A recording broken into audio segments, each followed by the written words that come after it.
بسم اللہ الرحمن الرحیم۔ السلام علیکم ورحمۃ اللہ وبرکاتہ۔ کیسے ہیں آپ سب بچوں؟ خیریت سے ہیں؟ جی بچوں، آج کا سبق شروع کرنے سے پہلے درود شریف پڑھیے اور علم میں اضافے کی دعا پڑھیے۔ جی بچوں، آج ہم پڑھ رہے ہیں اسم ضمیر۔ جی کیا ہے اسم ضمیر؟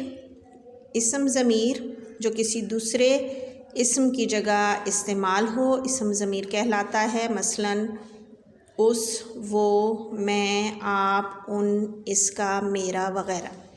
ہاں جی، اسم کہتے ہیں نام کو، ٹھیک ہے؟ کسی بھی چیز کا نام ہو سکتا ہے، کسی جگہ کا، کسی شخص کا، ٹھیک ہے؟ وہ ہوگا اسم۔ آپ نے فرسٹ ٹرم میں پڑھا تھا نا اسم کی تعریف۔ تو اگر ایک وہ اسم جو کسی دوسرے اسم کی جگہ استعمال ہو وہ اسم ضمیر کہلاتا ہے۔ اب اس کی مثال ہم کتاب میں دیکھتے ہیں۔ آپ کھولیں گے عملی کتاب صفحہ نمبر 10۔ جی بچوں، صفحہ نمبر 10 پر دیکھیے، یہاں ہے اسم ضمیر۔ آپ کو میں نے ابھی تعریف میں بتایا تھا کہ وہ اسم جو ایک اسم کی جگہ استعمال ہو۔ آپ اس کی مثال اس پیراگراف کو غور سے پڑھیں گے تو آپ کو اندازہ ہو جائے گا۔ سلیم گھر سے اسکول کے لیے روانہ ہوا۔ سلیم اسکول پہنچا۔ سلیم نے دعائے آغاز میں شرکت کی۔ سلیم کمرہ جماعت میں آیا۔ سلیم نے اجازت طلب کی۔ سلیم اندر داخل ہوا۔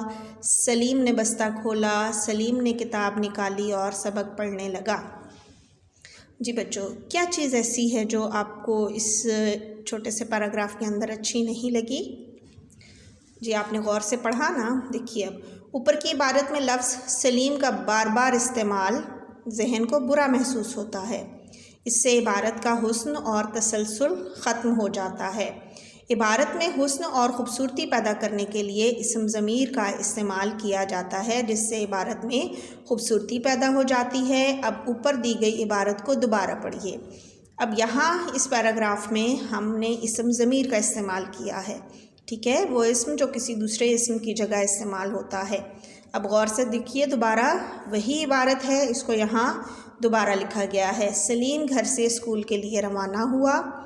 وہ اسکول پہنچا، ٹھیک ہے جی۔ اس نے دعائے آغاز میں شرکت کی۔ پھر وہ کمرہ جماعت میں آیا۔ اس نے اجازت طلب کی۔ وہ اندر داخل ہوا۔ اس نے بستہ کھولا، کتاب نکالی اور سبق پڑھنے لگا۔ اب آپ نے دیکھا کہ دوسری عبارت میں سلیم صرف ایک بار استعمال ہوا ہے یہاں پہ، ٹھیک ہے؟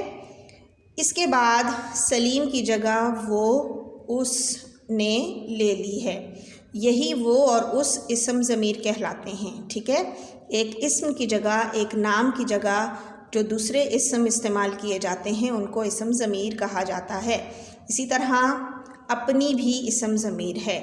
جو شخص سامنے موجود ہے اسے رتبے کے لحاظ سے آپ یا تم سے مخاطب کیا جاتا ہے، ٹھیک ہے؟ جو شخص سامنے موجود نہ ہو تو رتبے کے لحاظ سے ان یا اس کا استعمال کیا جاتا ہے، اور ایک سے زیادہ لوگوں کا ذکر ہو تو بھی انہوں، انہیں اور ان کا استعمال کیا جاتا ہے۔ جی اگلے صفحے پر آ جائیے۔ یہاں صیغوں کے اعتبار سے ضمیر درج کیے گئے ہیں۔ صیغہ کیا ہے؟ غائب ہے، ٹھیک ہے؟ جو موجود نہیں ہے ان کے لیے ہم جس کے بارے میں بات کی جا رہی ہو اگر وہ غائب ہے تو ہم کیا استعمال کریں گے؟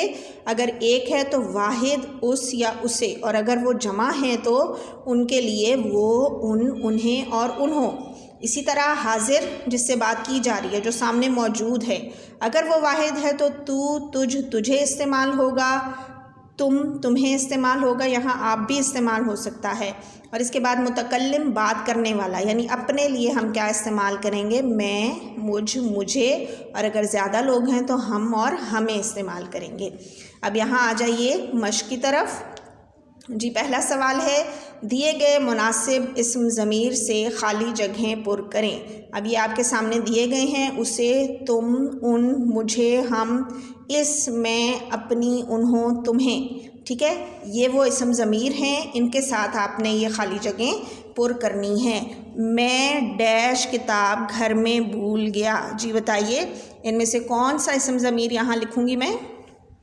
جی بالکل صحیح، میں اپنی کتاب گھر میں بھول گیا۔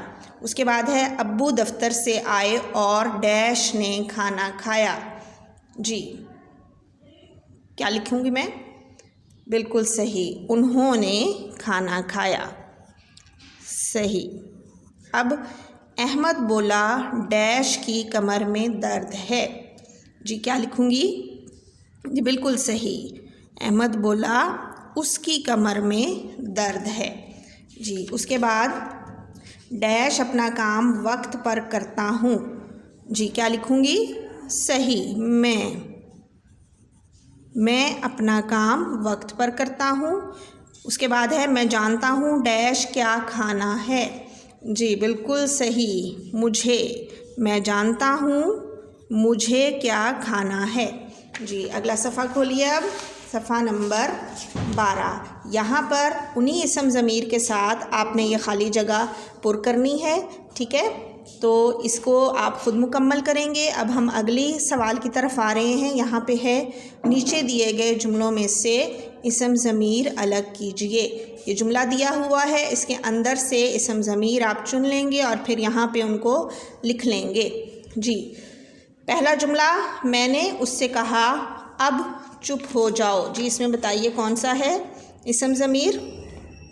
جی یہاں پہ ہے میں اور اس، بالکل صحیح۔ اب انہیں میں یہاں لکھ لوں گی، ٹھیک ہے؟ آپ نے بھی بالکل اسی طرح میں اور دوسرا ہے اس، یہاں پہ کھلا کھلا کر کے لکھ لیں گے۔ اس کے بعد اگلا جملہ، تم نے یہ بات کب کہی کہ وہ یتیم ہے؟ جی اس میں سے بتائیے اسم ضمیر۔ جی صحیح، تم، جی بالکل، یہ وہ، ٹھیک۔ اب یہاں پہ میں ان کو الگ الگ لکھ لوں گی، تم، یہ اور وہ، یہ ہیں اسم ضمیر۔ اس کے بعد اگلا جملہ، وہ آپ سے یہی تو کہہ رہا تھا کہ میں چلا جاتا ہوں۔ جی اس میں بتائیے۔ جی بالکل ٹھیک، وہ ہے دوسرا، اس کے بعد آپ ہے، اس کے بعد میں، بالکل صحیح۔ جی یہاں پہ بھی ہم ان کو الگ الگ کر کے لکھ لیں گے، وہ، آپ اور میں۔ جی اس کے بعد اگلے 3 جملے آپ نے خود سے مکمل کر لینے ہیں، ٹھیک ہے؟ ان کے اندر سے آپ نے اسم ضمیر چننے ہیں اور پھر یہاں پہ الگ کھلے کھلے واضح کر کے لکھ دینے ہیں۔ اگلا سوال، 5 جملے لکھیے اور ان میں مختلف اسم ضمیر استعمال کیجئے۔ جی یہاں پہ ہم ضمیر لکھ لیں گے، کوئی سے بھی ضمیر لکھ سکتے ہیں، جیسے لکھ لیا میں، ٹھیک ہے؟ اس کے بعد تم لکھ لیتے ہیں۔ اس کے بعد اور بتائیے اسم ضمیر کون کون سے ہوتے ہیں؟ جی بالکل صحیح، ان لکھ لیتے ہیں۔ اس کے بعد ہاں جی مجھے، اس کے بعد اور بتائیے اسم ضمیر۔ جی میرا۔ ان کے علاوہ آپ خود سے بھی اسم ضمیر منتخب کر سکتے ہیں، یہاں لکھ سکتے ہیں اور پھر اس کے بعد یہاں پہ ان کا جملہ بنانا ہے، جیسے میں کا جملہ کیا بنائیں گے ہم؟ جی بالکل صحیح، میں نے تمہارا کام کر دیا اور ختمہ کا نشان لگا دیں گے۔ اس کے بعد اگلا ہے تم۔ جی اس کا جملہ بتائیے، تم اللہ پر بھروسہ رکھو۔ جی جملہ ختمہ کا نشان لگائیں گے۔ اب اس کے بعد یہاں مزید جو اسم ضمیر ہیں ان کے جملے آپ خود بنائیں گے۔